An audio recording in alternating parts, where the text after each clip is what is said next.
My son texted me the night before his wedding and made it sound so easy, like he was canceling a plumber, not erasing his father. Dad, on my wedding day, I do not want you to show up. He said my blue-collar vibe would embarrass his fiance's family. He said they were high society. He said I would make the photos look cheap. I read it again and again, waiting for my brain to reject it like bad food. The words stayed neat and final on the bright screen. The kitchen was small, warm, and too quiet.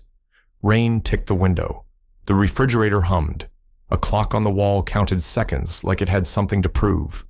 On the table sat my 2 dress shoes and a tin of polish. The leather smelled sharp and clean, and it made the whole thing feel crueler, like I had dressed up my own disappointment. I set the phone down face down and kept my hands on the table palms flat, as if I could hold the world steady by force. I was 68. My name was Raymond Hale. I lived in a worn, honest neighborhood outside Pittsburgh. I'd spent most of my life as a union electrician. Then I built a small company, the kind that did hospital rewires and factory upgrades, the kind of work that kept your knees sore and your hands rough. I was not ashamed of that. I had been proud of it, proud enough that I thought my son would be proud too. Tyler was the whole reason I worked like a dog. I wanted him to have options I never had. Clean hands, a warm office, a life that did not depend on how many hours your body could survive. He got those options. And somehow, somewhere along the way, he decided my hands were the thing that made him look small. I stood up and touched the suit jacket hanging on the kitchen door, charcoal decent fabric pressed that afternoon. I had been planning to sit near the front tomorrow and smile until my cheeks hurt. I had been planning to pretend I belonged in whatever room he was trying to enter. Now I was being told not to show up because I would embarrass people who had never lifted anything heavier than a wine glass. A laugh tried to rise in my throat, but it died halfway. What came instead was a cold weight in my stomach, the feeling you get when you realize you have been paying for a story that was never really about you. I looked at the photo on the counter by the coffee maker Nora, smiling in a denim jacket, eyes bright hair, pinned back like she was always ready to work. She had been gone for 6 years. When she was alive, she could soften. Tyler, bring him back to himself. Without her, there was nobody to translate my love into words he respected. I picked up the phone again.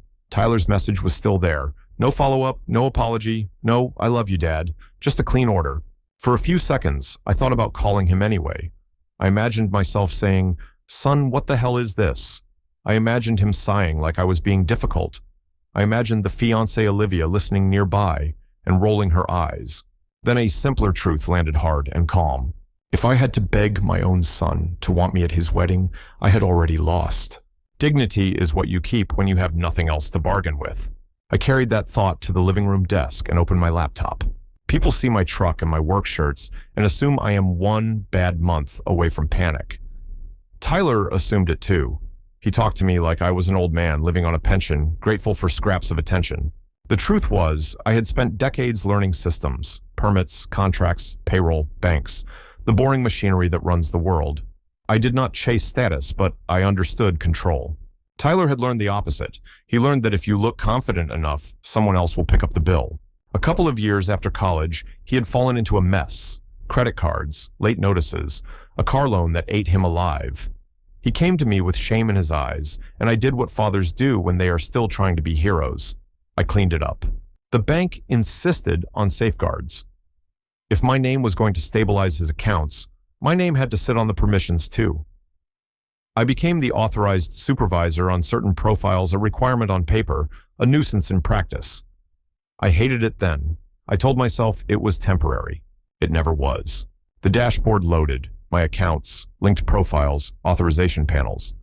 Tyler's name sat there like a tenant who had stopped paying rent, but still acted like he owned the place. I clicked into recent activity. My eyes moved fast-trained by years of spotting a wrong number on a bid sheet. A string of wedding expenses was there, predictable and ugly. Then I saw a label that did not belong. Northbridge Consulting. It had taken money in and pushed money out week after week. The amounts were not small and the pattern was too smooth. Not a florist, not a caterer, not a band, more like a pump. My phone buzzed behind me on the kitchen table. I ignored it and opened the permissions page. Tyler was listed as authorized on the primary card and on 2 linked payment services. I did not slam my fist. I did not swear. I just clicked. Active became inactive. I moved down the line, shutting off what I could shut off, turning off auto pay connections, removing shared access, forcing approvals back to my device. One by one, the invisible pipes that kept his life flowing narrowed and closed. When I reached online transfers, I saw a pending outgoing item tied to Northbridge, scheduled to clear overnight. I canceled the transfer and set the account to require in-person verification for any new recipient. Then I clicked into documents, the place most people never look. PDFs, opened in a list, signed forms, terms, and conditions audit trails. Most of it was old and legitimate. One file stopped me. Power of attorney addendum uploaded 3 weeks ago. My pulse ticked once hard. I opened it. A signature sat on the last page, shaped like mine, but wrong in the way a forged bill is wrong. Close enough to fool a stranger, sloppy enough to insult the person it was stolen from. The date stamped at the top was a Tuesday I remembered, because I had been out of town on a job eating a gas station sandwich in my truck and cursing a broken conduit run. I had not signed this. My hands went cold, not with fear, with clarity. This was not a family argument. This was paperwork theft. This was someone using my name like a tool. I saved the file.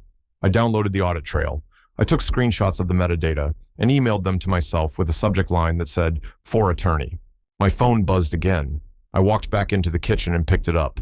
Tyler was calling. He had not called to say he was sorry. He was calling because the money had stopped listening. I let it ring out.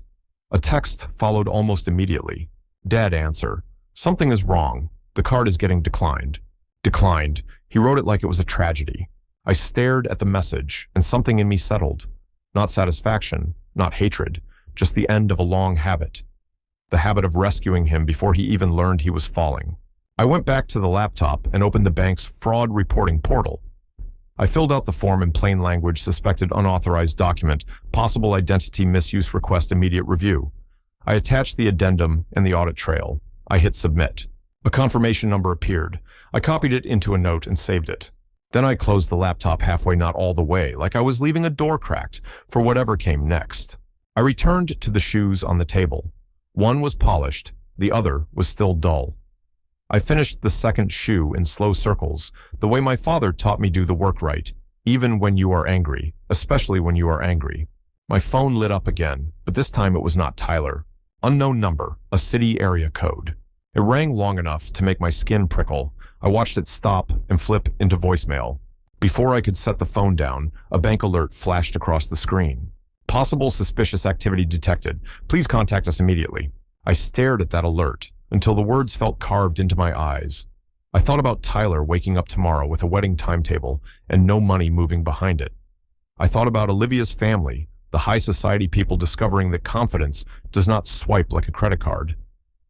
I thought about my own front door and the kind of desperate knocking that comes when people finally realize you are not their safety net anymore. I held the phone to my ear and listened to the voicemail.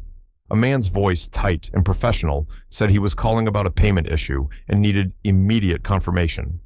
He did not say Tyler's name, but I could hear the panic hiding under the politeness. Outside, a car passed on the wet street tires, hissing on the pavement. Somewhere downtown, my son was still believing tomorrow belonged to him. I looked at the suit hanging on the door, at the shine on my shoes, at my hands rough and steady. I did not know yet how far this was going to go. I only knew I was done paying for the privilege of being disrespected, and I knew the next call I answered was going to change everything. The furnace kicked on, and the house answered with a soft groan, like it was tired of holding secrets.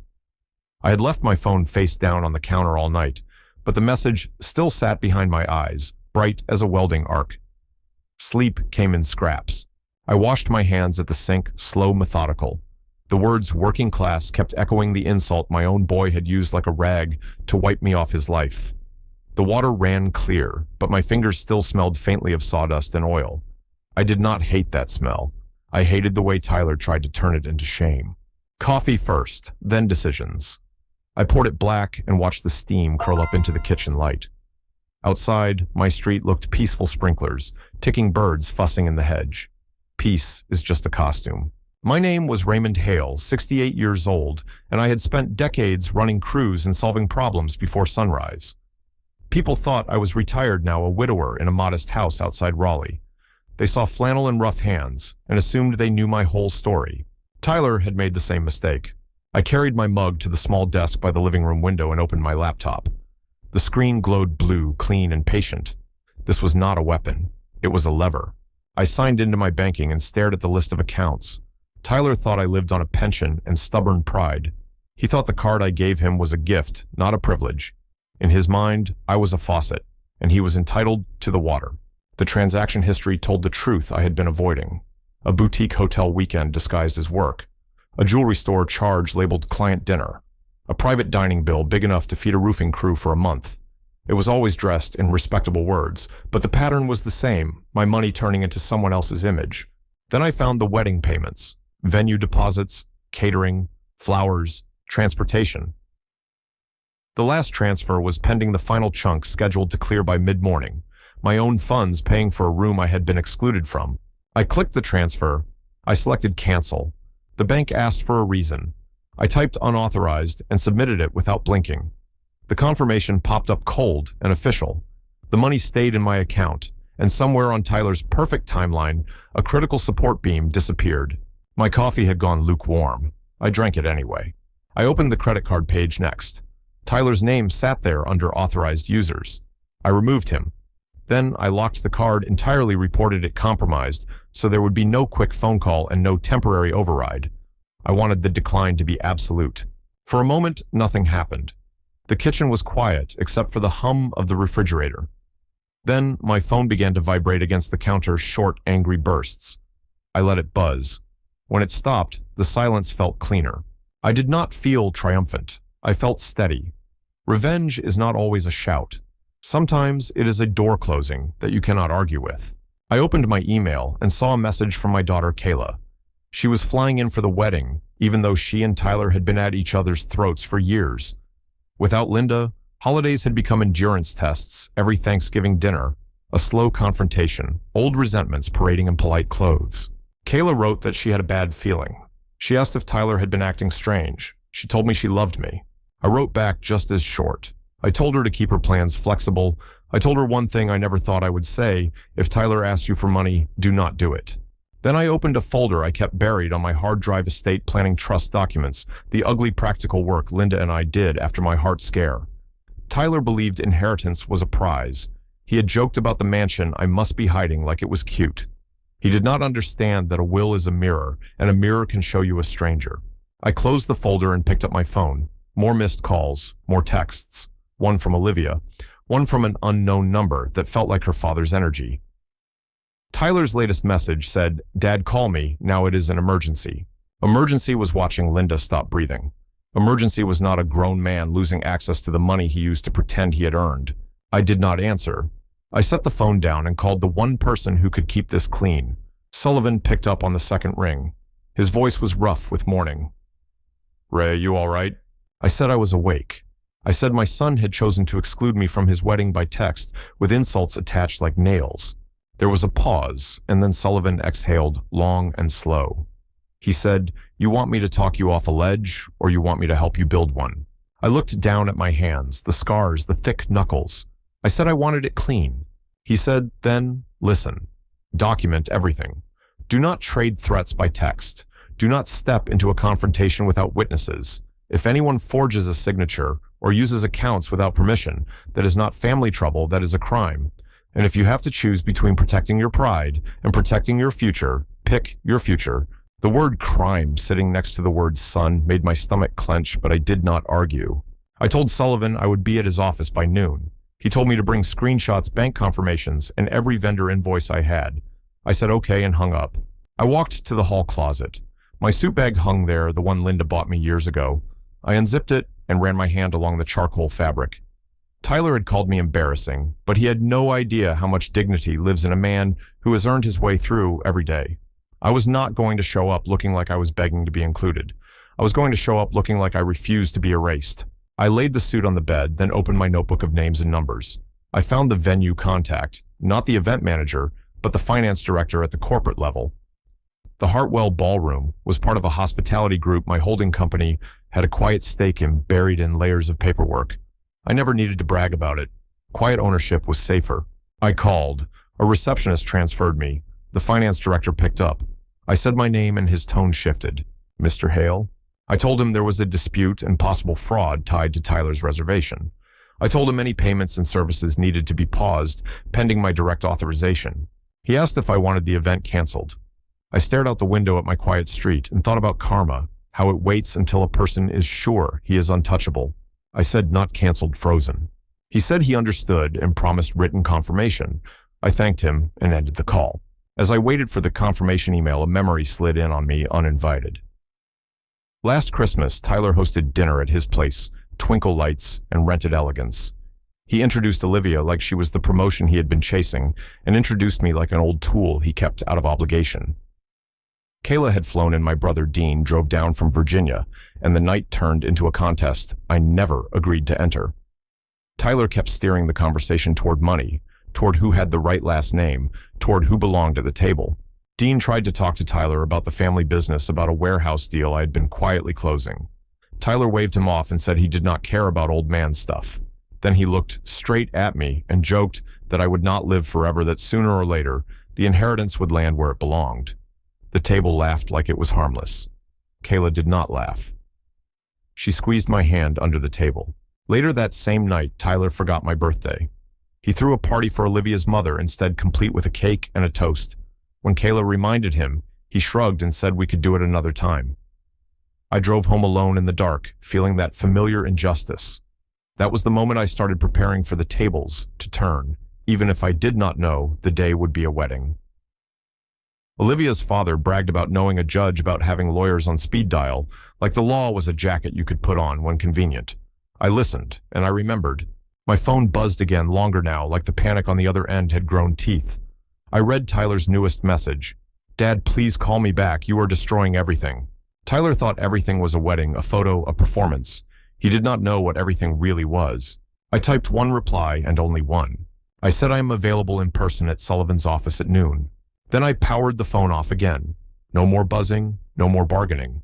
If Tyler wanted a confrontation, he would have to show up and look me in the eye. I gathered my documents, printed screenshots, bank confirmations, and the vendor invoices I had kept because old habits die hard.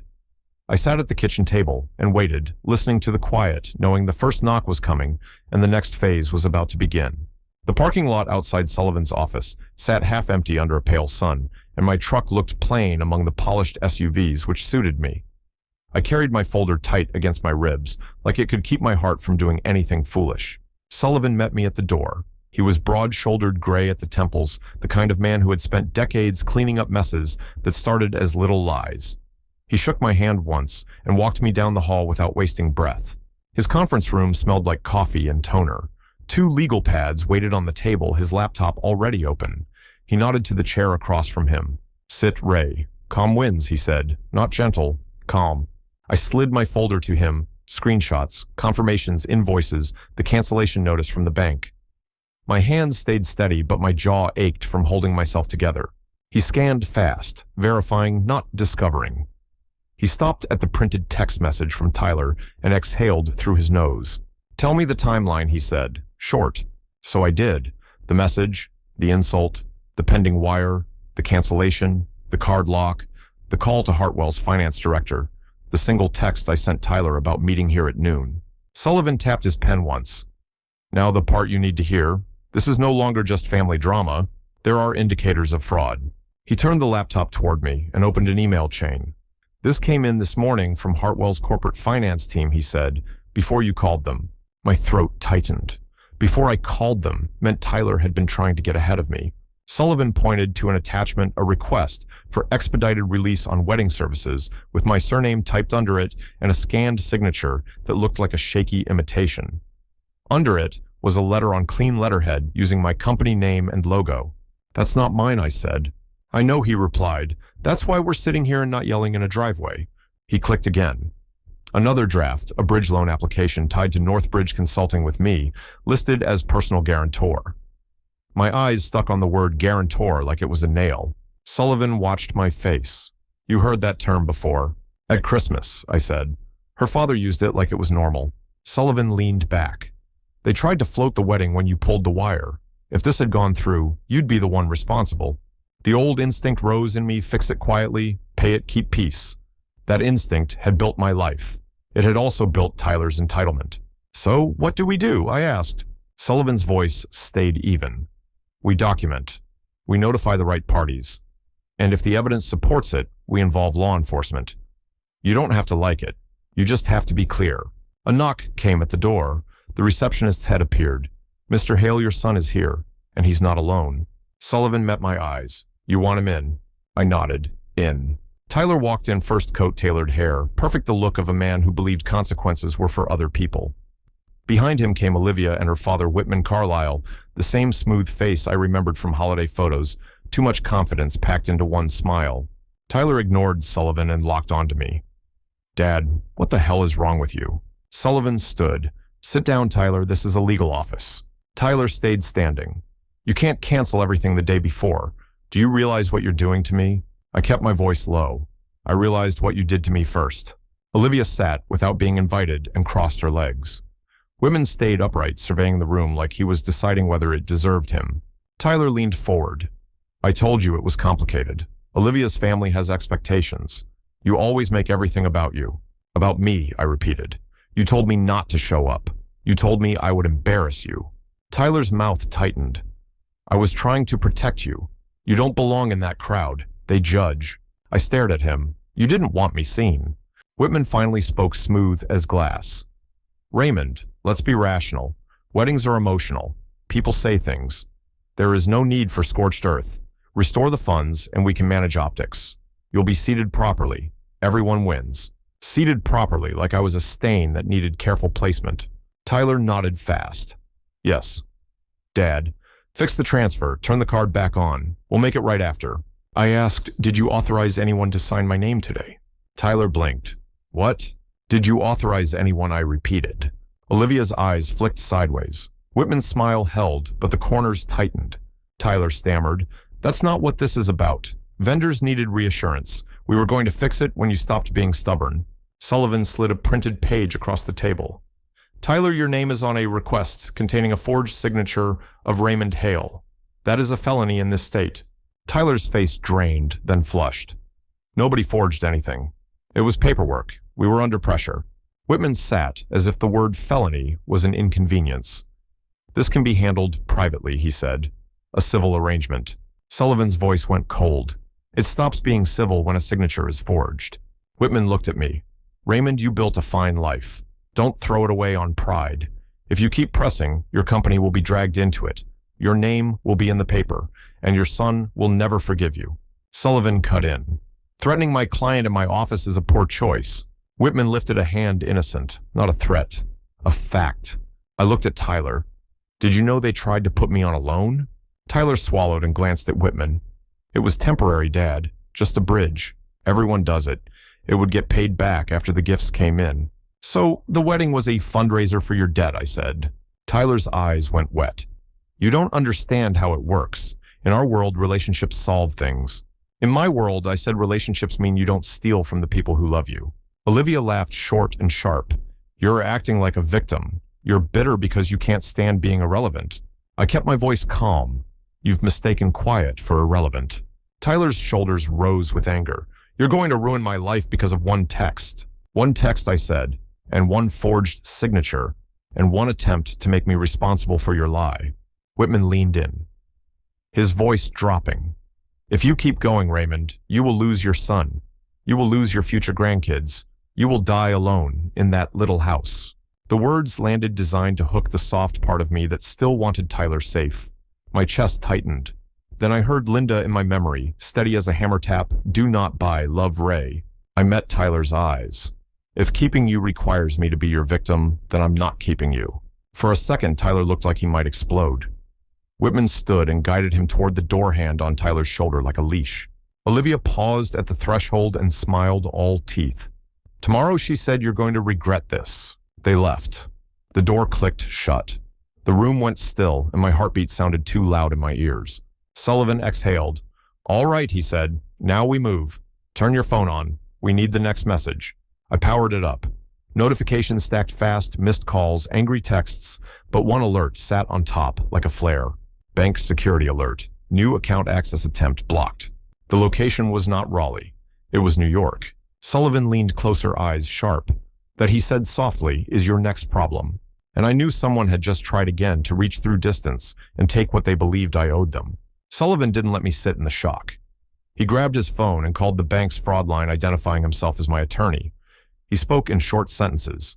Attempted access from out of state. Prior forged signature attempt. Fraud tied to a wedding contract. He asked for an immediate lock, a note placed on every account, and a requirement for in-person verification before any change to passwords, beneficiaries, or contact details. When he hung up, he looked at me. "They're not trying to argue anymore," he said. "They're trying to bypass you." He opened a new document and started a list. Vendor notice that no one speaks for Raymond Hale without written confirmation through this office. Preservation notice to Northbridge: if they touched your information, they keep every record. And if another signature shows up, we file a police report. My phone rang. Kayla. I answered. "Dad," she said, "I'm driving in. Tyler just called me. He's panicking, saying you're ruining him. Olivia's father called too. What is happening?" I gave her the spine of it. Tyler excluded me. Someone forged my signature. They tried to put me on a loan. I shut it down. Kayla went quiet, then her voice hardened. "Are you safe?" Before I could answer, she added, "Tyler is heading to your house. He told me he needs to talk to you before you do something irreversible." Sullivan heard it and shook his head once. "Do not meet him alone." I told Kayla to come to my place and call me now. I ended the call and stood. "If they show up, you don't open the door," Sullivan said. "If they won't leave you, call the police, not as revenge, as protection. Keep calm." I gathered my folder, feeling paper turn into proof, and walked out of his office, knowing the confrontation had already moved to my front porch. My truck felt smaller on the road home, like the cab had shrunk around the weight in my chest. The afternoon traffic moved steady people, heading to lunch, to pickups, to ordinary errands, and I kept thinking how strange it was that the world could stay ordinary while my family cracked in half. I pulled into my driveway and saw Tyler's car at the curb, angled sloppy, like he had braked hard and jumped out.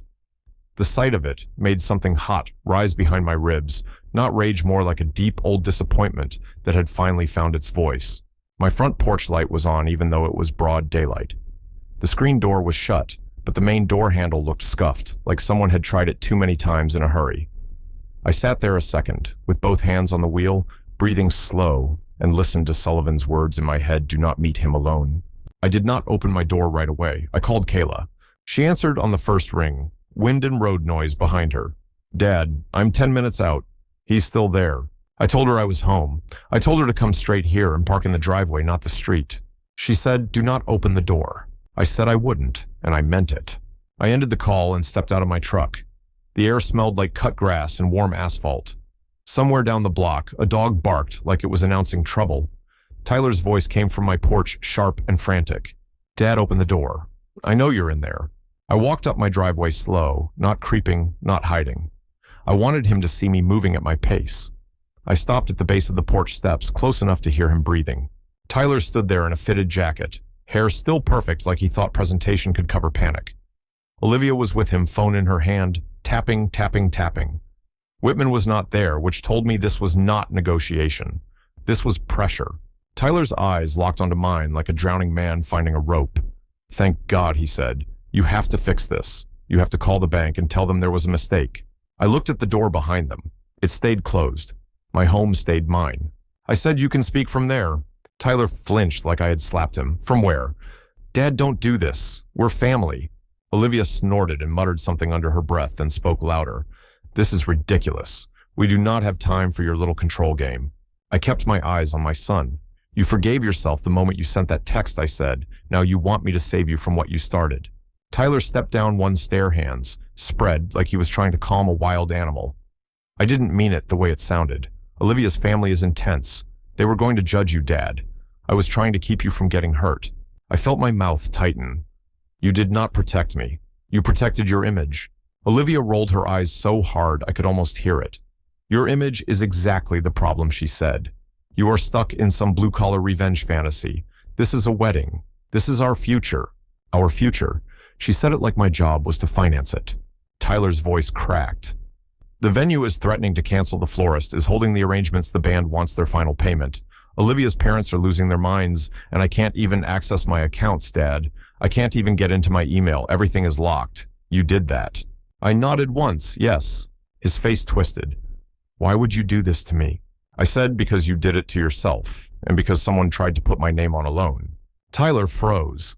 Olivia's tapping stopped for half a beat. Tyler's eyes darted away, then back. That was nothing. That was just paperwork. Whitman said it was normal. Normal for who I asked. Olivia stepped down beside Tyler, chin lifted. For people who understand how money works, she said. Your son is trying to move up. He is trying to join a world you never belonged to. That takes leverage. That takes strategy. We were going to pay it back after the wedding, after the gifts, after the honeymoon. It was temporary. I stared at her. Temporary theft is still theft. Tyler lunged forward a half step. Dad, stop. You're making it sound like a crime. Nobody stole anything. We were under pressure, okay?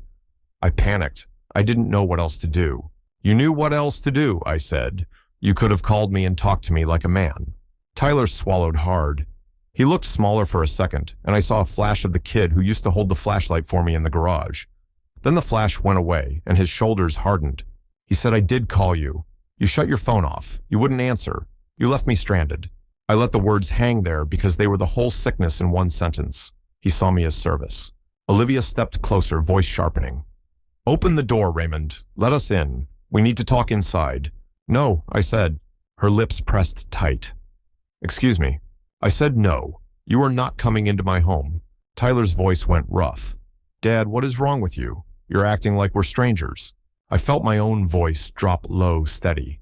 You told me I would embarrass you. You told me not to show up. You turned me into a stranger first. Olivia's eyes flashed. You were never going to fit in anyway. That is the truth you refuse to accept.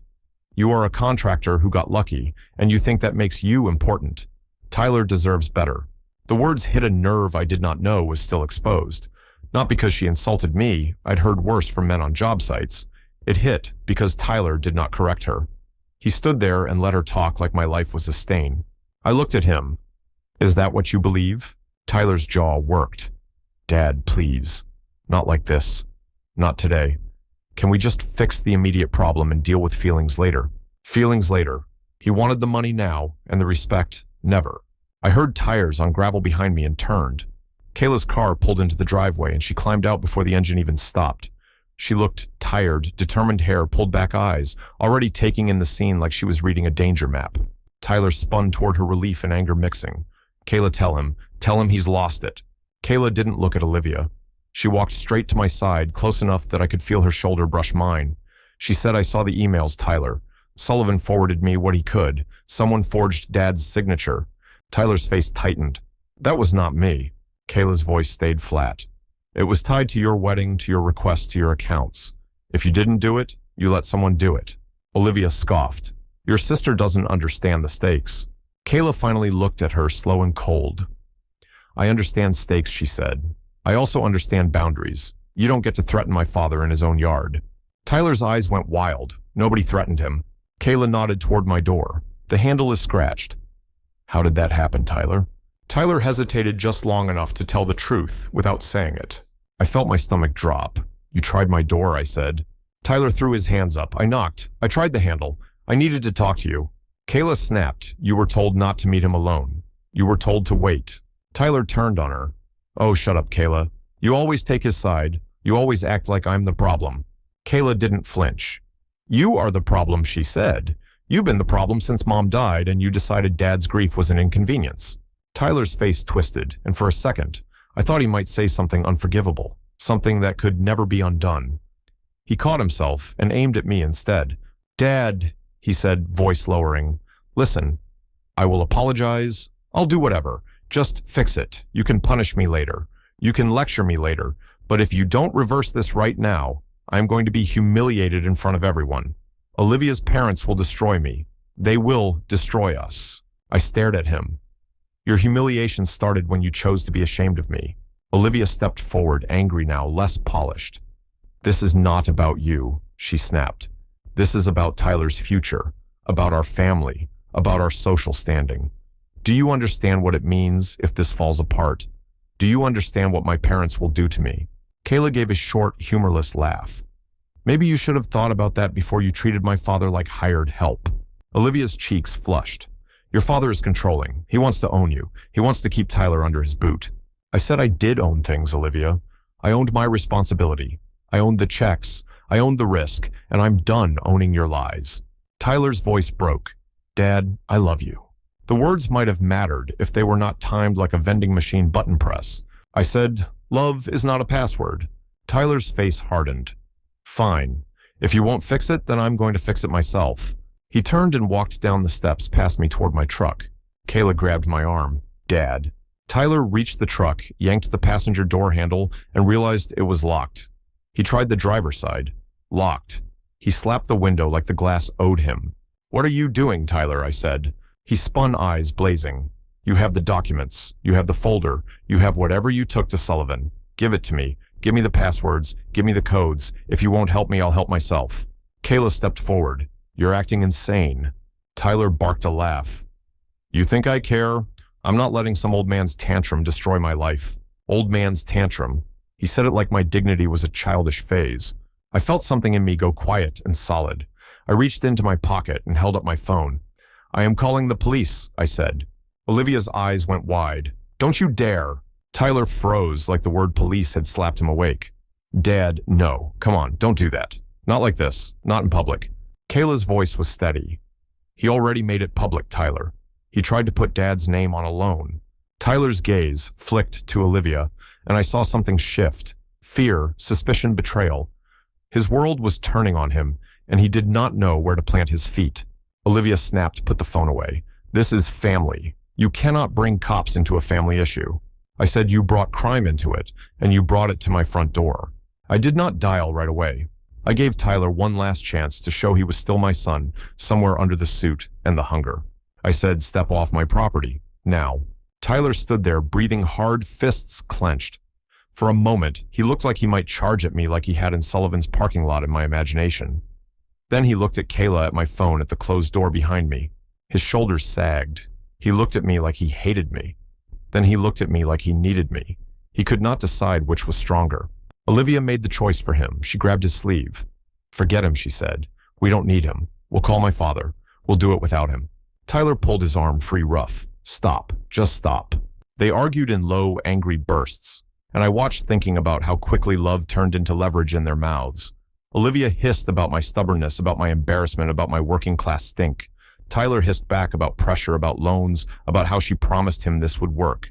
Kayla leaned closer to me and whispered, "Dad, did they get in the house?" I looked at the scratches on the handle again. I didn't know. My throat tightened. I said, "I don't think so." But a cold thought slid under that answer, a thought that felt too sharp to ignore. Tyler had grown up here. He knew where I hid spare keys. He knew the code to my garage keypad, unless I had changed it and forgotten to tell myself I had. I stepped sideways toward the garage and tapped the keypad. The light blinked red. Wrong code. Kayla's eyes widened. "You changed it." I shook my head. I hadn't. Not yet. Tyler saw what I was doing, and his face went blank. That blankness was worse than anger. That blankness was calculation. Kayla said, "Tyler, did you change Dad's code?" Tyler didn't answer. Olivia's mouth opened, then snapped shut. I felt my stomach sink slow and heavy. Tyler had already reached past the door. He had already decided access was his right. I raised my phone again, thumb hovering, and this time I didn't hesitate. I started dialing not for drama, not for revenge, for protection, for record, for the line I should have drawn years ago. Tyler's voice cracked behind me. "Dad, please." I kept my eyes on the numbers as I finished the call, and I listened to it ring while my front porch stayed closed and my life moved into a place none of us could walk back from. The dispatcher's voice came through my speaker, calm and practiced, and I gave my address, my name, and the simplest version of what was happening. My adult son and his fiancée were on my property. They had tried to access my home, and I needed an officer here to keep the peace. Tyler heard the word officer and went pale in a way I had never seen on him, not even when he broke his arm at 12 and tried to act tough in the emergency room. "Dad," he said, "lower your voice, like the neighbors were the real problem. You cannot do this." I kept my eyes on the front door handle, the scratches catching light like tiny teeth. "I can," I said, "and I am." Olivia stepped closer, anger sharpening her face. "You are unbelievable," she said. "You are going to call the police on your own son because he touched a doorknob." Kayla's hand stayed on my arm, her grip steady. "He changed your garage code," she said, "and he tried the locks. That is not a misunderstanding." Tyler snapped back at her. "You always do this. You always take his side," like the word sister was something bitter in his mouth. That old rivalry flared, the same one that ruined more than one Thanksgiving dinner, the same one that made every holiday feel like a test I could never pass. I had tried to keep peace by smoothing things over, by paying, by giving more thinking. Generosity would soften them. All it did was teach Tyler the consequences were optional. The dispatcher asked if anyone had weapons. I said no. That part was true.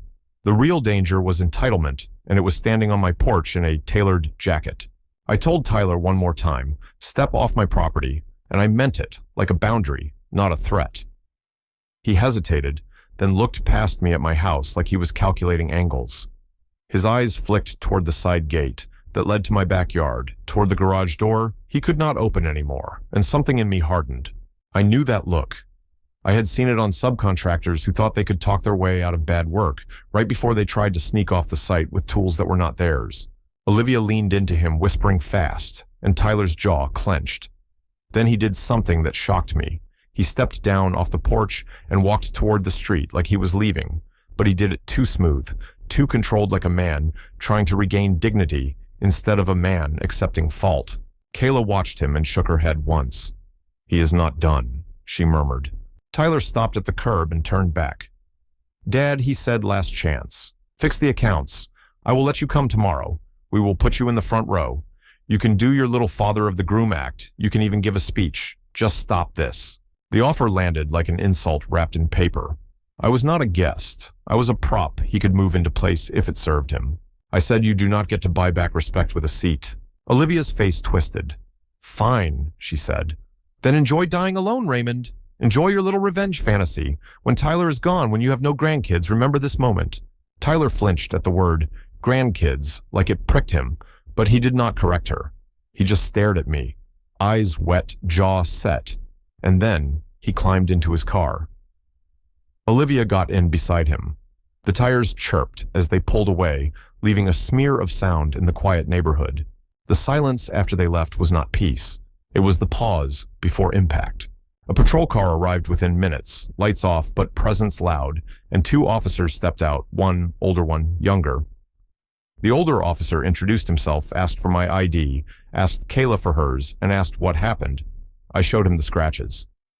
Explained the garage code. Failure explained the earlier confrontation at my attorney's office, the forged signature attempt, the attempted bank access from New York. His expression changed when I said forged signature. That moved the situation out of family drama and into something he could write down. The younger officer walked the perimeter, checked windows, checked the side gate, and came back with a small detail that made my stomach drop. The gate latch had fresh marks, like someone had opened it recently. Kayla looked at me. "They were back there," she said. I felt cold behind my ribs. I told the officers I wanted a report, not because I wanted Tyler hauled away, but because I needed a paper trail. The older officer nodded like he understood. He took notes, asked if Tyler lived here, asked if he had permission. I said no, not today, not anymore. When they left, Kayla came inside with me and locked the door behind us, a small sound that suddenly mattered. She walked through the house the way you walk through a place after a storm, scanning corners, checking what should be where, looking for quiet damage. "Dad," she said, "has anything changed in here?" I did not know. That was the part that frightened me the most. I had been so focused on the money, on the accounts, on the wedding, that I had not looked closely at my own life. I moved toward my desk, opened the drawer where I kept my spare keys. The tin was there, but it felt lighter. I poured the keys into my palm and counted. One was missing. Kayla's face tightened. "The safe," she said. I walked to the small closet in the hallway, the one Linda and I used for coats and board games. Behind the lower shelf was a steel safe, bolted into the studs. Tyler had seen me open it once years ago when we updated the will. I tapped in the code. Wrong. I tried again. Wrong. My mouth went dry. Kayla put her hand on the doorframe to steady herself. "Dad," she said, "he changed it." I felt a flicker of shame, not for him. For me, for allowing a world where my own son felt entitled to lock me out of my own protection. I called Sullivan with Kayla listening beside me. He answered like he had been waiting. "Ray," he said, "tell me you did not open the door." "I did not," I said, "but he changed my garage code and my safe code. A spare key is missing." Sullivan's voice turned sharp. "Do not touch anything else. That safe is now part of a pattern. If the code is changed, that is unauthorized access. If contents are missing, we are escalating. Kayla whispered, "What if he took Dad's will?" That word landed heavy. Will. It was a simple word, but it carried inheritance like a loaded cart. The thing Tyler joked about, the thing he believed, would save him from ever having to build his own life. I had assumed my papers were safe, because my house was quiet. Quiet does not mean secure. Quiet just means no one has bothered to test it yet. Sullivan told me to call a locksmith and not to force the safe. He said he would contact a forensic specialist if needed. He also told me to take photos of everything: the scratches, the latch, the safe keypad, the missing key tin, all of it. Evidence. The word felt ugly, but necessary. Kayla and I moved through the house again, and as we did, small wrongness started showing itself. My filing cabinet drawer sat slightly open when I always closed it. My printer tray was pulled out. A stack of papers on my desk had shifted like someone had moved them back in a hurry. Then Kayla found the real wound. She stood in my bedroom doorway, staring at the dresser. "Dad," she said, "your watch." My father's watch, the one he wore every day until the end, usually sat in a dish by the lamp. The dish was empty. I walked over and stared like the object might return out of embarrassment. It did not. I opened the drawer, where I kept Linda's small velvet pouch, a few pieces of jewelry that were not worth much to anyone else, but mattered to me because they were hers. The pouch was gone too. Kayla's voice went quiet. "They took Mom's things." I did not answer because I could not. My throat tightened in a way that made breathing feel like swallowing sand. This was not about a wedding anymore. This was not about being excluded or insulted or embarrassed. This was betrayal with hands on my memories. Kayla sank onto the edge of the bed, eyes shining. "He would not," she said, "he would not take Mom's jewelry." I wanted to tell her she was right, that Tyler was still our Tyler under all the rot. But the missing watch sat in the room like a verdict. And I remembered something else, a moment from last year, when Tyler stood in this very hallway and asked me where I kept the important documents, not as a son concerned about my health, but as a man taking inventory. The next call came from a number I did not recognize, and when I answered, Whitman Carlisle's voice slid into my ear like a knife wrapped in velvet. "Raymond," he said, "I hear you made a scene. Police, lawyers, very dramatic." My hand clenched around the phone. "You were at my bank this morning," I said, "or someone on your side was." A soft chuckle. "You have no proof of anything. What you have is a stubborn streak and a lonely life." I stared at the empty dish on my dresser.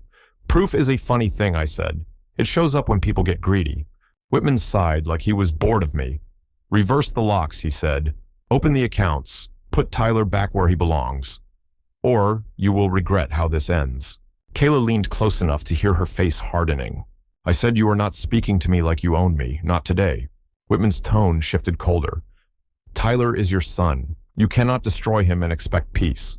I let the silence hang a second, because the truth deserved space. "Tyler destroyed himself," I said.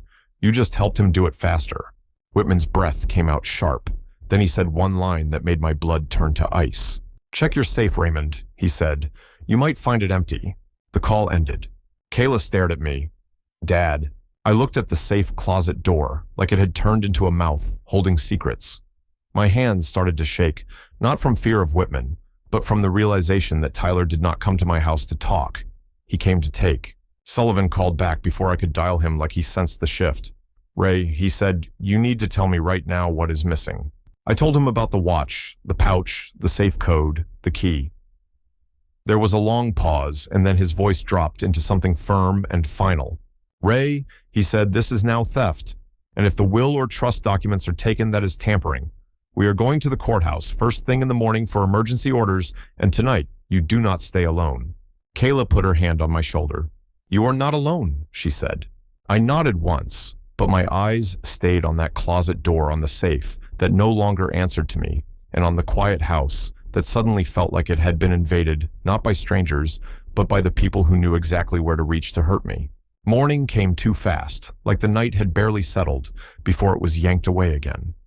Kayla made coffee in my kitchen, like she had done when she was a teenager, quiet, competent, and angry on my behalf, in a way that made my throat tighten. The house looked the same as it always had, but it felt different, like the walls had absorbed a trespass, and were still holding their breath. I stood in the hallway with my palm on the closet door, staring at the safe, like it was a sleeping animal that had turned on me. I had not touched it since Whitman's call. I did not want to give him the satisfaction of knowing his words pushed me into panic, but I also could not pretend the safe was just a box. Sullivan arrived at 7 with a man named Pruitt, a locksmith who carried 2 heavy cases, and the kind of calm you only earn by fixing other people's emergencies for a living. Sullivan did not waste time with comfort. He shook my hand, nodded at Kayla, and walked straight to the closet. "We are documenting everything," he said. "Photos first, then access." Kayla held my phone steady while I took pictures. The keypad, the bolts, the frame, the floor, the small scuffs at the bottom, like someone had knelt there. The ordinary details made it feel worse. Tyler had been on his knees in my hallway working at my safe, like it belonged to him. Pruitt inspected the keypad, then the edges, then the bolts. He did not pry. He listened. He ran a thin light along the seam and nodded once, like he had already seen enough. "This was opened," he said. "Not forced the usual way, but opened." Sullivan's eyes cut to mine. "That means the code was changed from the inside." My mouth went dry, so he got in. Pruitt pulled a small device from his case and hooked it to the keypad panel. He said he could not retrieve the old code, but he could confirm recent activity. He tapped, waited, then turned the screen toward Sullivan. "Last code change was yesterday afternoon," he said, and there was an open event within minutes after. Kayla's breath caught. Yesterday afternoon was when Tyler had been in my driveway trying to bully his way back into the money. He had already decided to take what he wanted. Pruitt worked quietly for several minutes. Then the safe beeped and unlocked with a sound that felt too soft for what it represented. The door swung open heavy and smooth, like it was trying to be polite about the violation. The inside was emptier than I expected, which is a strange thing to say when you already believe it has been robbed. I think some part of me still hoped I would see the thick folder with Linda's handwriting on the tabs, the trust binder, the envelope with my will, the spare deeds, the watch my father gave me, the small pouch I kept because it smelled faintly like Linda's perfume if you held it close. I saw none of that. I saw a single paperclip on the bottom shelf and a faint rectangular dust outline where the binder had been. My knees felt weak, and I hated that. I leaned a hand against the closet frame, steadying myself like an old man, because in that moment, I was not just angry. I was grieving a second time, grieving the illusion that my son would never cross this line. Kayla stepped closer and whispered, "Dad." Sullivan's voice stayed level, but his eyes had gone colder. "What exactly was kept in here, Ray? Give me the inventory." I named the items slow, like listing them might pull them back into existence. Will trust documents, power of attorney copies, share certificates, the watch, Linda's jewelry pouch, a flash drive with account backups. Sullivan exhaled once. "All right," he said. "We do this the right way. We call this in. We file emergency motions. We lock down any transfer authority, and we assume they will use those documents today. Use them for what I asked, even though I already felt the answer. Inheritance," he said. "Control, access. They are not just trying to fund a wedding. They are trying to take your future." My stomach turned. The word inheritance used to sound like something that belonged to old age, something you thought about when you were writing holiday cards and feeling sentimental. Now, it sounded like a weapon. Sullivan told Kayla to keep the photos backed up. Then he stepped into my living room and started making calls. Courthouse clerk, a judge he knew by name, a detective he trusted in the financial crimes unit. I listened to him speak in short, clipped sentences that made everything feel official. Client home invasion by family member, safe accessed, will and trust documents stolen, forged signature attempt already documented, immediate risk of financial exploitation. When he ended the last call, he looked at me like he was checking if I was still standing. "Ray," he said, "we are going downtown. You are going to swear an affidavit. We are going to ask for emergency relief, temporary restraining order injunction against any transfer of assets, and an order compelling return of documents if we can tie possession to them." Kayla reached for her keys, already moving. "I'll drive," she said. On the way to the courthouse, the city looked the same as it always did. Morning commuters, traffic lights, construction cones, ordinary life. I watched the world through the passenger window and felt like I was behind glass, like everything had become a scene I no longer belonged in. Kayla gripped the wheel hard. "He did not just steal papers," she said. "He stole your agency." I stared ahead. "I thought I was raising him to be confident," I said. "I think I accidentally raised him to believe he was owed." Kayla's voice softened for a moment. "Dad, you were a good father." I shook my head. I was present. I was reliable. I was generous. But I made a mistake that a lot of men my age make. I thought money was protection. I thought paying the bill meant the problem was solved. We parked near the courthouse and walked in together, Sullivan meeting us at the steps with a folder under his arm and a look on his face that said he had already drawn the battle lines. The courthouse smelled like old paper and disinfectant.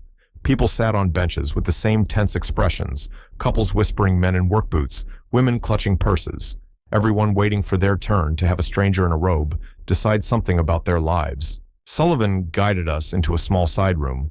A clerk handed me forms. My name looked strange on official paper, like it belonged to someone else. I signed where Sullivan pointed, then I signed again and again, and with every signature, I felt the irony burn. Tyler had tried to steal my signature, and now I was signing to defend myself from my own son. A judge heard us quickly, not in a grand courtroom, but in a smaller chamber where the air felt tight and practical. The judge was older than me by a few years, hair thin, eyes sharp. He listened while Sullivan laid out the timeline. The text that excluded me. The bank cancellation. The forged signature attempt. The attempted access from New York. The safe. When Sullivan finished, the judge looked at me. "Mr. Hale," he said, "do you believe your son poses an immediate risk to your financial security?" I swallowed. "Yes," I said. "Do you believe he took your will and trust documents without permission?" "Yes." "Do you believe he intends to use them?" "Yes." The judge nodded once, and the sound of his pen against the paper felt louder than it should have. "Temporary restraining order granted," he said. "Asset transfer injunction granted pending a full hearing. Any attempted notarization of documents affecting Mr. Hale's estate shall be flagged if submitted within this jurisdiction." Sullivan's jaw tightened with relief. "Thank you, Your Honor." The judge looked at me again. "Mr. Hale," he said, "family betrayal cuts deep, but the law is not a therapist. Keep your documentation, follow your counsel, and do not take matters into your own hands." I nodded. I understood what he meant.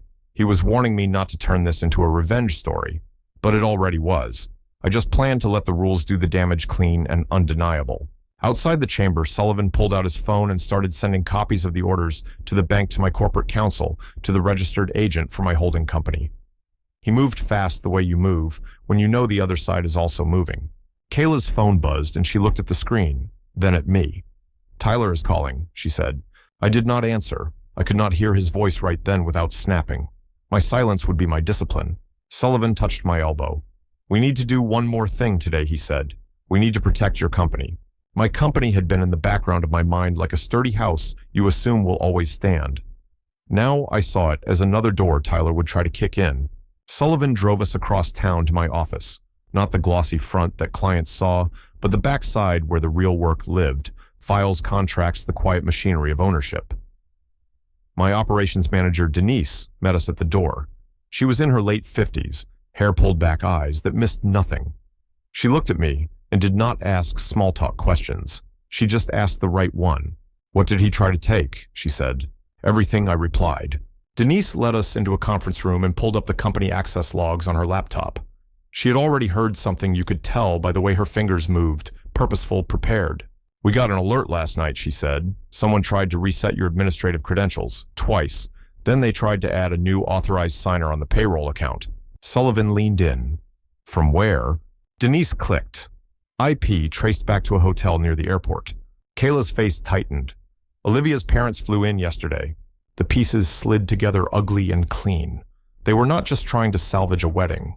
They were trying to use it as cover while they stripped me." Denise opened another file. "There is more," she said. "A board meeting request came through at 6 this morning. It was submitted under Tyler's executive email requesting an emergency vote on succession authority." I stared at the screen. "He is not on my board." Denise shook her head. "He is a consultant. He has a title you gave him to make him feel important. He has no voting rights." Sullivan's voice was hard, but he wanted the optics.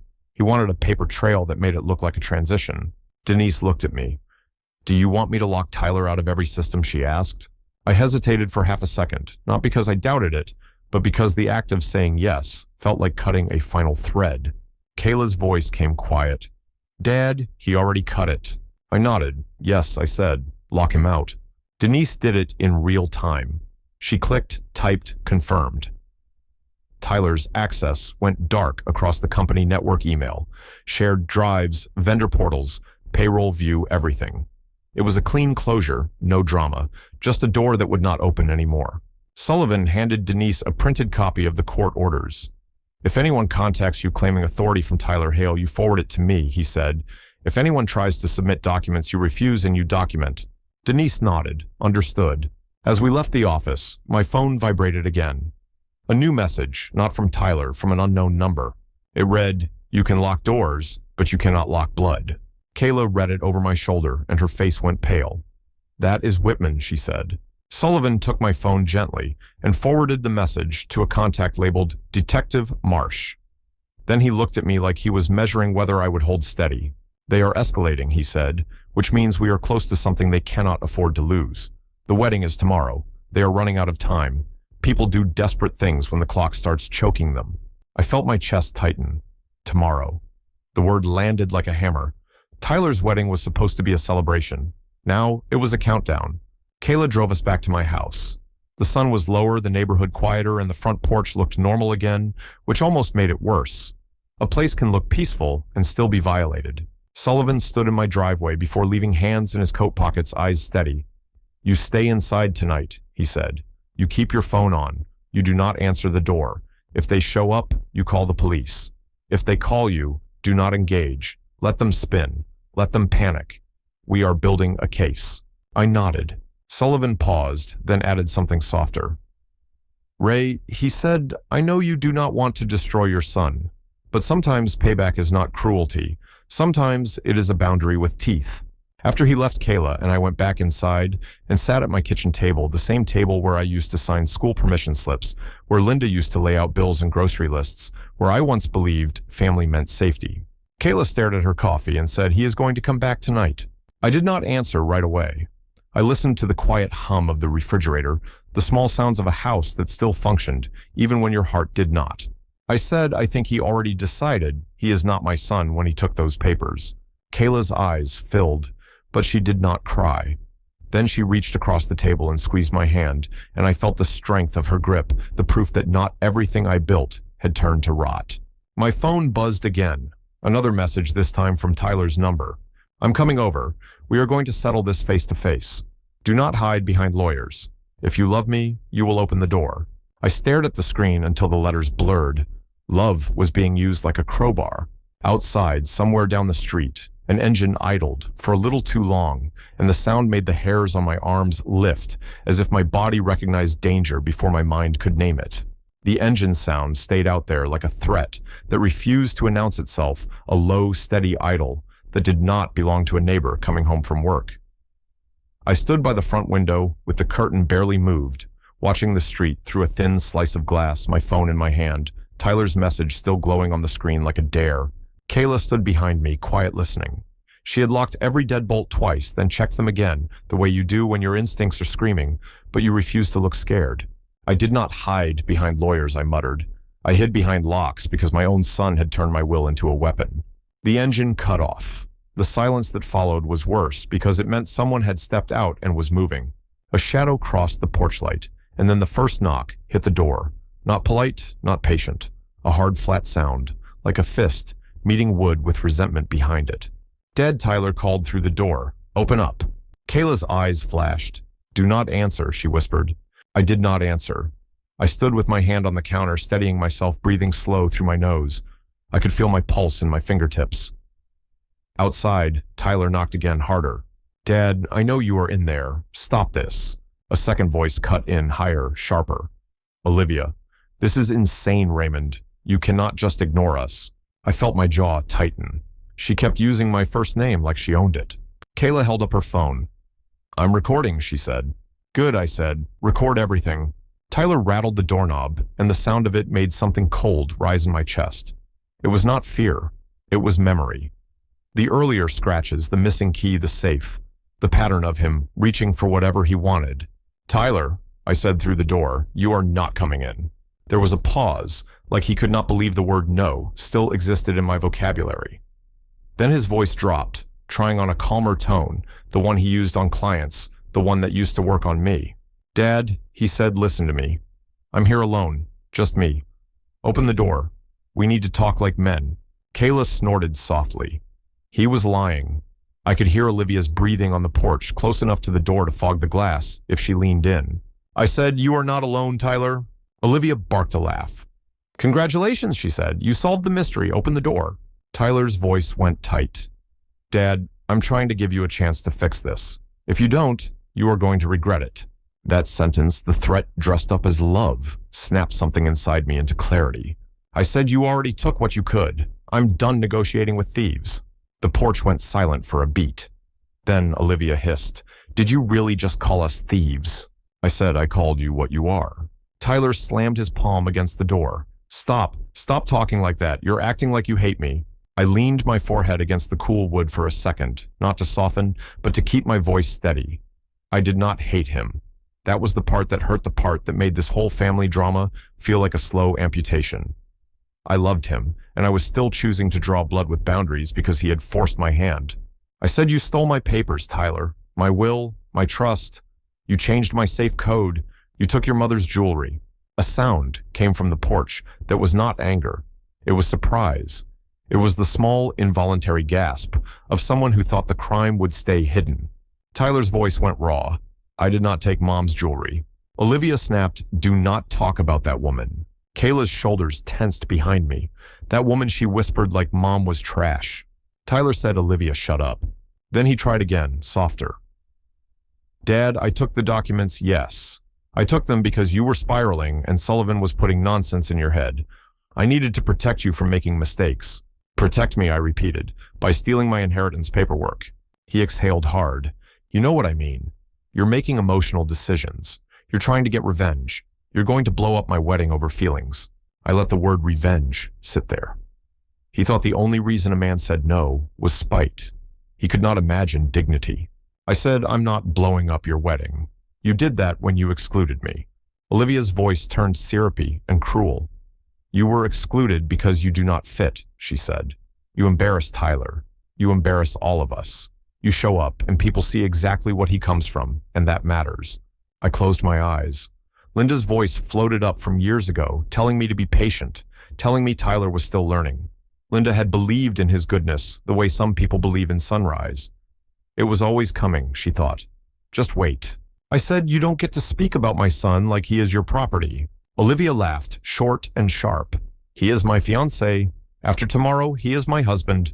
You will be nothing to him." Kayla stepped forward beside me, close enough that Tyler might hear her through the door. "You do not get to erase my father," she said, "and you do not get to erase my mother."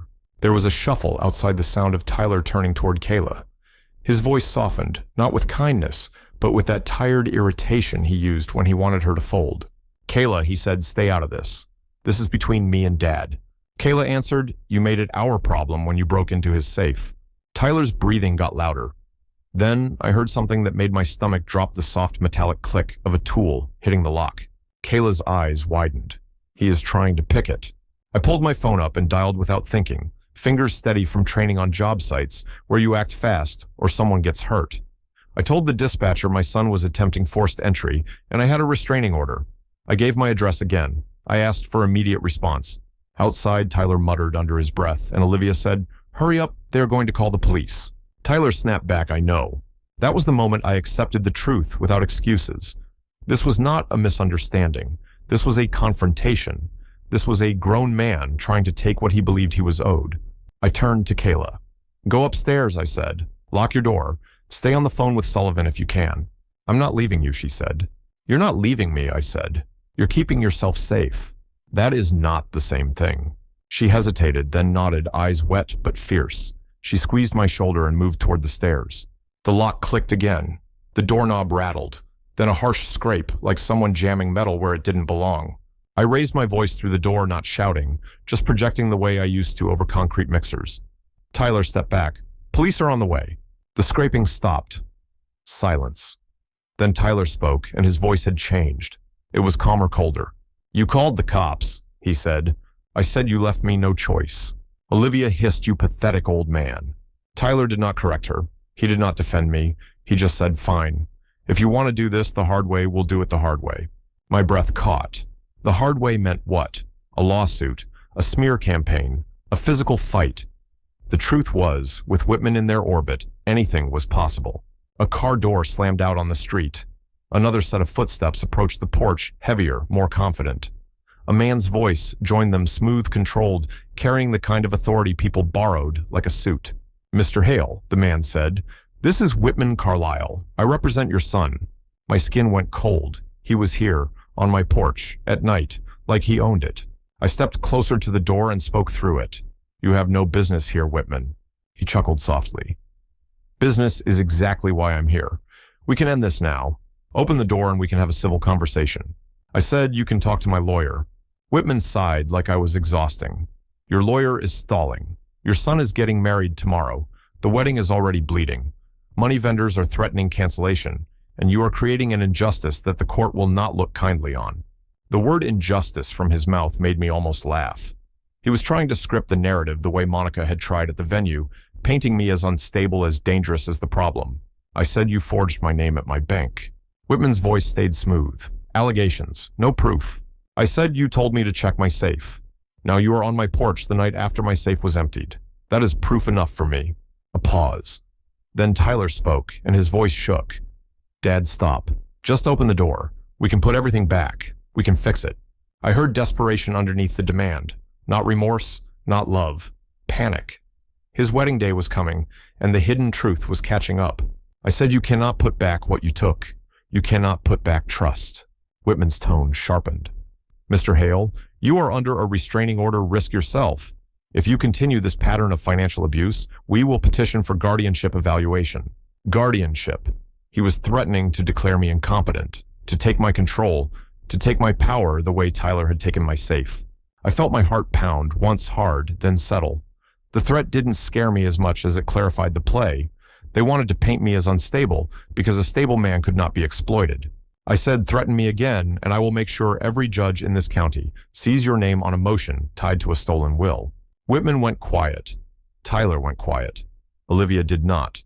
She started talking fast, angry about how I was ruining everything, how her parents were waiting at a hotel, how the church was booked, how the reception hall was expecting a final payment, how my payback was childish. Her words blurred into noise because another sound cut through them. Sirens faint at first, then closer, growing louder until the porch light seemed to vibrate with it. Whitman spoke quickly, low. "Tyler, stop. Step back from the door." Tyler muttered, "I am not backing down." Then in the harsh red-blue flicker spilling through the front window, I heard the part of him that still wanted to be a boy, who believed Dad would fix it. He whispered, "Dad, please." I did not answer that whisper. I could not. If I answered, I would fold. I would open the door and undo everything I had done to force him to face reality. An officer's voice called from the yard, "Police, step away from the residence, now." Footsteps shuffled.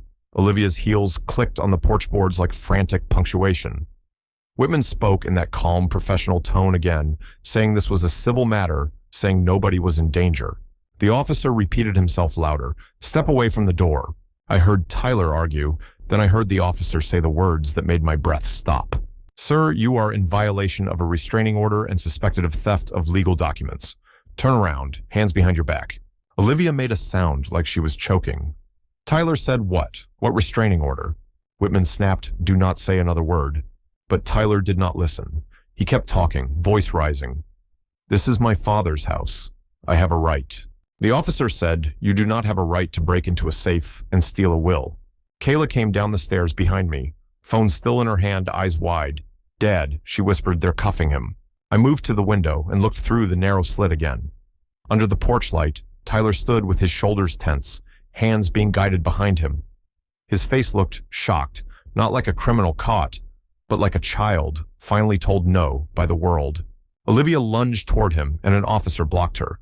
She screamed his name, then screamed at me, then screamed at the officers, her voice cracking as the fantasy collapsed. Whitman stood a step back, jaw, tight eyes, scanning, calculating. He looked toward my windows like he could see me watching. For a second, our eyes met through glass and darkness. He smiled small and controlled, and I knew in my bones this was not over. Tyler was the front line. Whitman was the war. The officers led Tyler down the steps. Tyler twisted his head toward the house and shouted, "Dad, come out, tell them to stop, please." My hand trembled on the curtain edge. Kayla's hand covered mine, steadying it. "Do not," she whispered. I stayed behind the door. I stayed inside. I let the handcuffs click, and the sound of it traveled through the night, like a sentence being finalized. Outside, Olivia's voice turned to sobbing rage. Whitman spoke to an officer, calm rehearsed, already building an alternate story. Tyler kept looking at the house like he could will me to appear. I did not appear. When the patrol car door closed and the engine started, the porch light made everything look briefly ordinary again, like nothing had happened, but a small argument on a quiet street. But my chest felt hollow, and the hollow was filled with one clear thought. Tomorrow was still coming: the wedding, the guests, the parents, the lies, and whatever they planned to do with my stolen documents, and now they knew I would not open the door to save them. Kayla turned to me, voice shaking. "Dad, what are you going to do about tomorrow?" I stared at the deadbolt at the safe closet down the hallway at the empty space where my father's watch should have been, and I felt something settle into place. Not rage, not grief, but resolve. I said tomorrow I stop hiding, and I let the truth walk in through the front entrance. Sleep did not come the way it used to. It came in short, shallow pieces, like my mind was afraid of what it might dream.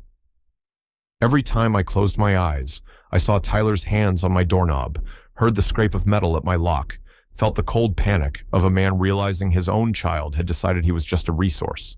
By morning, the house smelled like coffee and adrenaline. Kayla sat at my kitchen table with her phone plugged in and charging the screen lit up with messages she had not answered. I saw Tyler's name pop up twice, then Olivia's, then a number I did not recognize. Kayla did not touch any of them. I ran my hand over the edge of the table, the same spot where Linda used to set the grocery list, where Tyler used to spread homework papers. That was the problem with betrayal. It did not just break a person, it poisoned the history. My phone buzzed on the counter. A text from Sullivan. "Good work not opening the door. You did the safest thing. Meet me at my office at 9. Bring your ID. Bring your calm." Calm was not something I felt, but it was something I could perform. I had spent decades walking onto job sites where men were angry, scared, or drunk, and the only way to keep everyone alive was to keep your voice steady and your eyes open. Kayla drove again. She did not ask permission. She was in that mode where a woman stops being polite because the situation has crossed into danger. The streets were busy with morning traffic, and that normalcy made me feel like I was walking through the world wearing a secret. At Sullivan's office, the receptionist looked up, and her expression softened when she saw my face. She had probably heard. People always heard. Family drama traveled faster than truth. Sullivan brought us into a conference room. He had 3 folders laid out, a laptop open, and a copy of the court order already highlighted. He looked like a man who had been awake all night, but he still moved with purpose. Tyler was booked and released on a promise to appear, Sullivan said. Whitman posted it. Olivia did not spend the night in custody. Her attorney arrived fast. Kayla's mouth tightened. Of course he did. Sullivan slid a page across the table toward me. "This is the restraining order. It is temporary, but it gives you leverage. It also puts Tyler on thin ice. If he goes near you again without permission, he risks real consequences." I nodded. Consequences. That word was the spine of everything I should have taught my son years ago. Sullivan tapped the laptop screen. "We have more. Denise sent logs. We have attempted access to your business accounts, and we have attempted email credential resets." Whitman is not just playing defense. He is trying to build a narrative that you are unstable. The guardianship threat last night was not idle talk. It was a test. Kayla leaned forward. "How do we stop that?" Sullivan looked at her, then at me. "We document. We stay clean. No outbursts. No threats. No physical contact. We keep everything about the law, and we let their behavior do the damage." That is the boring answer, but boring wins in court. I stared down at my hands. They looked older than they had a week ago. I said, "He still has my will." Sullivan nodded. "Most likely. Or he has copies." Either way, I filed a motion to compel return of documents. We also put a notice out to any local notaries we can reach, but we cannot reach everyone. The bigger risk is that Whitman uses the documents outside this county. My jaw tightened. So they might try to move it through another jurisdiction. That is exactly what they might do, Sullivan said. And there is another complication. Today is the rehearsal, and tomorrow is the wedding. They are going to use the wedding like cover. People are distracted. They will move while everyone is watching flowers and tuxedos. Kayla's voice turned cold. So we make them watch the right thing. Sullivan held up a hand. We do not crash anything. We do not show up screaming. We do not do revenge like teenagers. We do this like adults with assets. Which brings me to the next piece. He slid another folder toward me. Inside was a set of papers with official stamps and a bank letterhead. I pointed. What is that? Sullivan said that is a notice of account closure and revocation of authority. You signed it yesterday electronically after the forged attempt, and the bank processed it overnight. Tyler cannot move a dime through any channel tied to your personal accounts. His authorized user status is dead. His signature authority is dead. Any request that comes in gets flagged under the court order. Kayla exhaled like she had been holding her breath for hours. Good. Sullivan looked at me. This is not just financial, Ray. This is inheritance. Your estate, your will, your company. They will keep trying until the wedding is over, and they can regroup. We need to cut off the oxygen. I heard myself ask the question that had been growing in my chest since the porch last night. So what do I do about tomorrow? Sullivan did not answer right away. He leaned back and studied me. I had seen that look on foremen and judges and doctors. It was the look someone gives you when they are trying to decide if you can handle the truth. He said, tomorrow is a risk. If you show up, you could trigger a scene. If you do not show up, they will use the absence to keep controlling the narrative. They already called you unstable. They will tell people you are dangerous. That helps them if they go for guardianship later. It paints you as the problem. Kayla's eyes narrowed. So we show up, but we show up smart. Sullivan nodded. That is what I am thinking, not as a confrontation, as a controlled appearance. You will not go alone. You will not go without coordination, and you will not go without a plan for evidence. The word evidence steadied me. Evidence meant truth that did not care about feelings. Sullivan continued, there is a venue. There are contracts. There are vendors. There are payment methods. If you paid anything, we have a trail. If your money is tied to any of that wedding, we can use that to restrict access and enforce refunds. We can also notify the venue that there is a dispute and a court order. Kayla's eyebrows lifted. You can do that. Sullivan said yes, especially if there is fraud involved. If Tyler misrepresented himself as having authority over funds he did not own, that matters. If Whitman tried to use a forged signature, that matters. Businesses do not like being dragged into criminal exposure. I felt a hard little spark inside me, not the hot rage of revenge, but the cold logic of leverage. Tyler and Olivia loved appearances. They loved control. The fastest way to shake them was to put their fantasy in a place where rules applied. I said I do not want to humiliate him. Kayla stared at me. Dad, he tried to pick your lock. He stole your will. He called you unstable in front of police. Humiliation is not what you are doing. You are protecting yourself. Sullivan nodded once. Protecting yourself is the correct framing. That is what we keep saying. He opened his laptop and turned it toward me. Tomorrow's venue is called the Hawthorne House. They rent out for weddings. Here is the contract. Here is the final payment schedule. Here is the list of vendors connected to the package. Kayla leaned in and pointed. Look at that. I followed her finger. There was a line item for event insurance and a secondary contact. Sullivan said Whitman is listed as the emergency contact. He is involved at every level. That made my stomach twist. It was one thing for my son to be manipulated. It was another thing to see the manipulation written into paperwork. Sullivan said I called the venue manager this morning. Quietly. I did not accuse anyone yet. I told him there is a pending dispute and a court order and a potential fraud issue. He was cooperative, but he asked to speak with you directly. I blinked. With me. Sullivan smiled thinly. He recognized your name. You did not just build a company, Ray. You also sit on a charitable board that funds local restoration projects.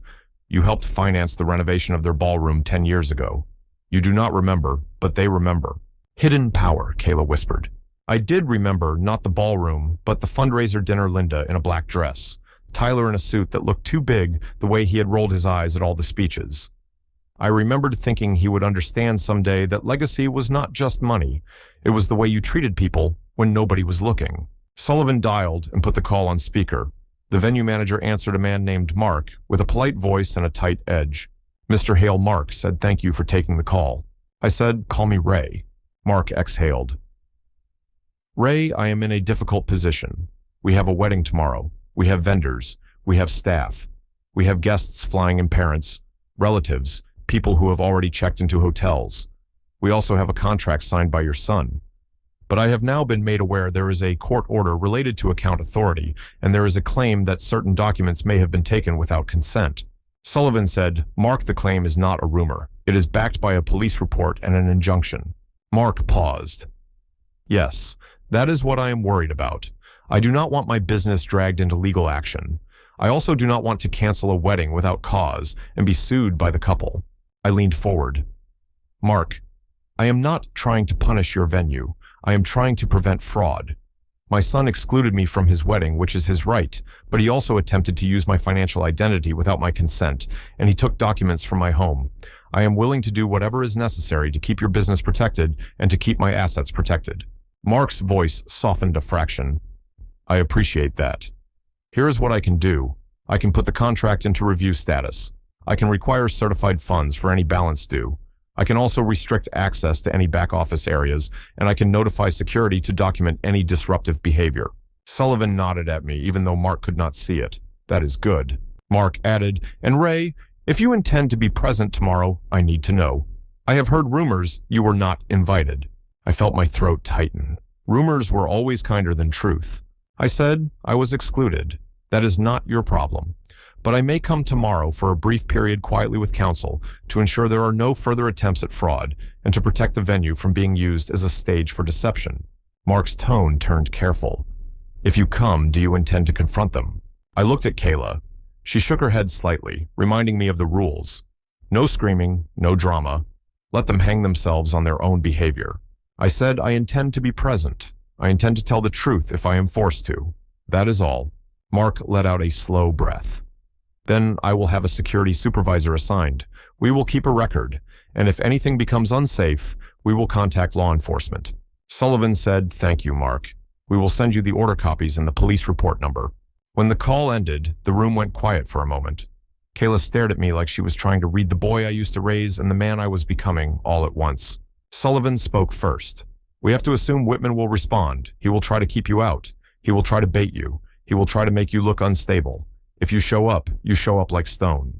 I nodded. Stone I could do. I had poured concrete in cold rain. I had held my composure in board meetings where men tried to intimidate me. I could do it again. Kayla said, what about the stolen documents? Sullivan opened another folder. We are also filing a notice with the county clerk regarding your will. We are going to execute a new will immediately with 2 witnesses and a secure copy filed. That way, even if Tyler waves your old will around, it becomes a dead letter. The new one supersedes. My chest loosened a little. A will was supposed to be a map for after you were gone. Mine had become a battlefield while I was still alive. Sullivan added, and we will create a trust amendment that explicitly removes Tyler as trustee or successor authority.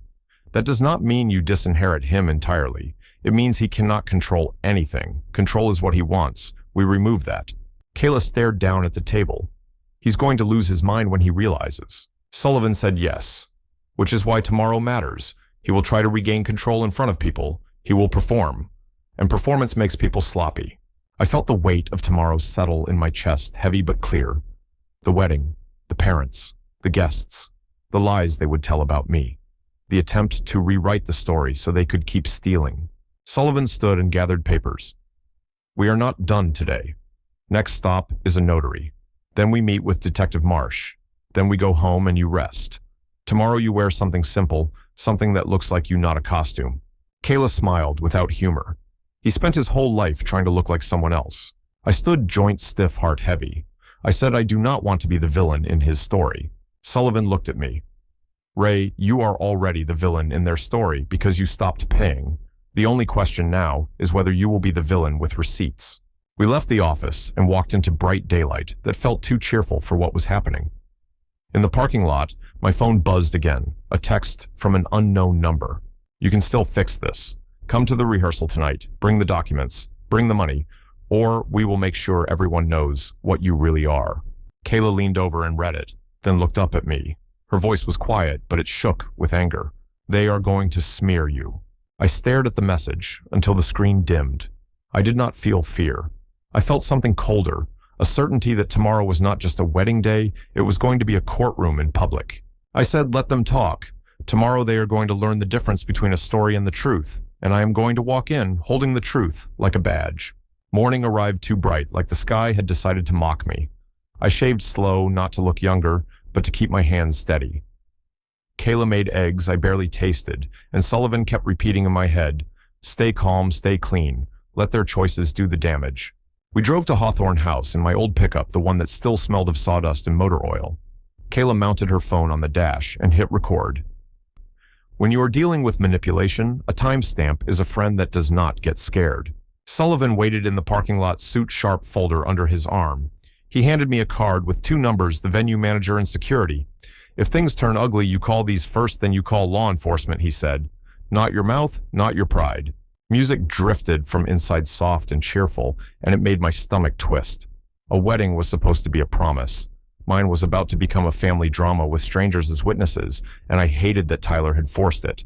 At the entrance, a security guard blocked us. "Private event," he said. Sullivan answered evenly. "We are here at management request. We have court documentation. Please call Mark." Mark appeared a minute later, pale and polite, like a man whose job had turned into a crisis. He shook my hand. "Ray, thank you for coming quietly." "That is all I intend to do," I said. Mark guided us through a side corridor instead of the main foyer. The hallway smelled of flowers and hairspray. A bridesmaid in a robe stared at me as if I was a ghost. Mark lowered his voice. "They requested extra security. Their attorney described you as unstable." Sullivan did not blink. "We are not here to disrupt. We are here to protect the venue from fraud and protect Mr. Hale from harassment." Mark nodded. "Corporate told me to document everything. Also, the remaining balance must be paid with certified funds before the ceremony. No disputed cards, no disputed transfers." As we walked, Mark added one more detail that made my jaw tighten. "Their planner tried to hand us a letter this morning," he said. "It claimed you promised an escrow check from a family business account. The letter was unsigned, but it had your name typed at the bottom." Sullivan made a low sound, not surprised, more like confirmation. "That is exactly the pattern," he said. "Forged authority, borrowed respect a whole life, built on other people's signatures." We reached the ballroom doors. I could hear laughter, clinking glasses, the hum of people who believed they were watching a love story. I recognized Tyler friends. I recognized Olivia mother, her sharp laugh that always sounded like judgment. Mark stopped. "Before we enter," he said, "tell me what you want." I took a breath. "I want to be present," I said. "I want to correct false statements if they are made. I do not want a scene unless they force one." Mark opened the doors. The room glowed with soft lighting and white linens. Tyler stood near the front, smiling too wide, performing. Olivia stood beside him in a dress that probably cost more than my first truck. When she saw me, her smile slid off. Tyler's eyes widened. Then anger returned, and he marched toward me. "What are you doing here?" he hissed. Heads turned. Whispers started. I could feel the room trying to decide whether I was family or danger. Sullivan stepped half a pace forward. "Tyler," he said, "we are here in an official capacity. Lower your voice." Tyler stared at me. "You are trespassing. You are excluded. You were told not to show up." Excluded sounded worse aloud. Olivia mother leaned toward her table and murmured, and faces shifted into sympathetic disgust. Sympathy for them, disgust for me. I kept my voice even. "I was told not to attend your wedding," I said. "I was also expected to keep funding it." That ended. A man in a tuxedo stepped closer, one of Tyler's college friends, the kind who always talked about promotions and bonuses like they were spiritual achievements. He looked at me with polite curiosity. "Sir," he said, "are you really trying to sabotage your own son?" I met his eyes. "No," I said. "I am refusing to be manipulated. That is not sabotage, that is self-respect. You call it sabotage because you have never been the one paying the bill." Olivia stepped forward, eyes hard. "This is payback," she said. "This is revenge." "No," I said. "This is consequences." Whitman appeared through the crowd like he owned the air. Dark suit, perfect hair, perfect smile. He held his hands open, palms out. Ray Whitman said, "Let us step aside and talk privately." Sullivan answered, "You can speak to me. My client will not engage without counsel." Kayla stood beside me, silent, phone still recording. Whitman looked at her and looked away quick, like he did not want her lens. Whitman's voice sharpened. "Your son is entitled to inheritance provisions. You cannot rewrite a will out of spite." The word will made more heads turn. People leaned in. Inheritance always did that. It turned strangers into listeners. Sullivan lifted the folder slightly.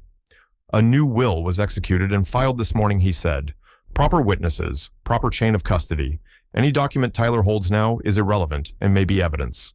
Tyler went pale. Whitman recovered fast. We can challenge it.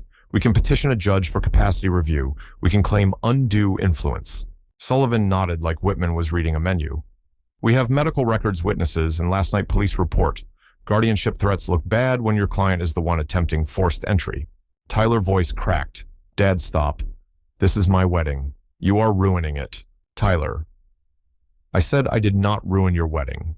I stopped financing a fantasy that required my humiliation. You can still get married. You just have to pay for your life. Olivia mother stood. Who is this man to make demands? She said loudly. Tyler told us his father had issues, that he was dangerous. Heat rose in my chest. I forced it down. Mom, I said your attorney threatened guardianship over me last night. They called me unstable because it was convenient. The hidden truth is, they have been spending money that is not theirs and trying to use my name to keep doing it. Whitman stepped in smooth again. This is private, he said. Let us not turn a wedding into a courtroom. Mark appeared near the door with a clipboard. Mr. Carlyle, he said this contract is in legal review status. No further charges will be processed without certified funds. The remaining balance is due before the ceremony begins. Silence spread like a curtain dropping. Tyler turned to Mark, desperate. We have a contract. Mark stayed neutral. The contract requires payment, certified funds, no exceptions. Olivia grabbed Tyler's hand, whispering. Tyler looked at me, eyes wet with rage and panic. You planned this. You came to humiliate me. I felt grief more than triumph. I said I came because you have been telling people I am unstable, and I am done being rewritten. I came to stand in the light. Tyler's voice went low. If you do this, you are dead to me. You will never see your grandchildren. You will die alone. It was the same old leash. Love turned into a threat, toxic family math, where affection is currency. Kayla stepped forward. You already made him alone when you excluded him. You do not get to threaten him with the loneliness you already gave him. Whitman tried softer. Think about your grandmother, he said. Think about what she would want. My grandmother flashed in my mind, small hands, tough spine. She used to say a man who sells his name will sell anything. She would want honesty. She would want dignity. I said my grandmother taught me karma is not magic. It is math. You take, you owe. You lie, you pay. 2 uniformed officers appeared at the back of the room, not rushing, just present. Detective Marsh walked with them, plain-clothes, tired eyes. Sullivan leaned close. They are here. Stay still. Detective Marsh moved forward. Guests parted without thinking. He reached our circle, nodded at Sullivan, then looked at me. Mr. Hale, he said we have a warrant to seize certain documents and devices connected to the theft report, and we have a request to interview Tyler Hale and Olivia Dawson regarding attempted fraud and unlawful entry. A collective inhale rippled through the room. Whitman snapped, Detective, this is inappropriate. This is a wedding. Detective Marsh did not look at him. You can address that with a judge, he said. Detective Marsh turned to Tyler. Tyler Hale, please come with us. Olivia Dawson, you as well. Tyler's eyes locked on mine. He looked at the altar, the flowers, the parents staring in horror. Then he looked back at me, searching for a rescue. My throat tightened. I did not give him one. Detective Marsh looked at me again. Mr. Hale, after we secure the items, we will need your statement. I nodded slowly. I will be there. And I knew this was only the beginning. The music system kept playing a romantic song meant for a happy aisle walk. The next moment was coming, the one where Tyler would either beg blame or explode, and I could feel the whole room holding its breath for it. Silence finally snapped in that ballroom, not with screaming, but with chairs scraping back and shoes shifting away from trouble. Tyler stood, rigid eyes wide, hunting for the old reflex in me, the one that paid and apologized and made everything smooth. Olivia gripped his arm like a brace, her face set in practiced calm. Detective Marsh spoke like he was reading directions. We are going to a private room, he said, and we are going to do this without drama. Whitman stepped forward, suit immaculate. My clients will not answer questions without counsel, he said. Marsh barely looked at him. You can counsel them wherever we walk, he said. You do not decide where we walk. Sullivan leaned close to me. Let your son talk himself into the hole, he murmured. You just keep breathing. Kayla stayed at my side, phone held steady. A recording was the only thing that did not get rewritten later. As the officers guided Tyler and Olivia toward a service corridor, the room filled with whispers. I caught fragments, family drama, mental break, rich people mess, and then the sentence that mattered, what did the groom do? The tables turned sudden and ugly. We stopped at a plain conference room near the kitchens, fluorescent lights, a steel table, the smell of sanitizer trying to cover grease. It was a world away from chandeliers and orchids, and it felt honest. Marsh set a folder down. "Mr. Hale," he said, "I am going to start with you. Then I will speak with your son and Mrs. Dawson. Counsel can be present for their portion." Tyler sat hard in a chair and snapped, "This is harassment. He is doing this because I excluded him from my wedding." Excluded hit me like a bruise. Not because I wanted the front row, because a son should not need to banish his father to feel important. Marsh did not react. "I have a warrant," he said. "I have a theft report, attempted forced entry, and attempted account access. This is not wedding drama." Whitman leaned in, voice smooth.